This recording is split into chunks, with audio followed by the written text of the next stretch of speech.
Γεια σας παιδιά, καλώς ήρθατε στο βίντεο μου, καλώς ήρθατε στο κανάλι μου. Τι να πω τώρα. Αυτό είναι το παλιό μου κανάλι πριν με χακαρούν.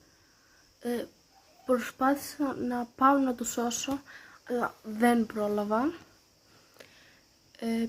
Τώρα με το Θεό θέλω να κλάψω γιατί δεν ξέρετε, είχα τραβήξει από 10 χρονών μιλάμε. Τώρα θα με ρωτήσετε ποια ηλικία έχω. Η ηλικία μου είναι στα 14, δηλαδή μου το χακάρανε πριν ένα χρόνο, δηλαδή μόλις μου το χακάραν δεν είχα καθόλου όρεξη να ανοίξω κανάλι, οπότε ναι, πάμε ξανά από την αρχή λέω.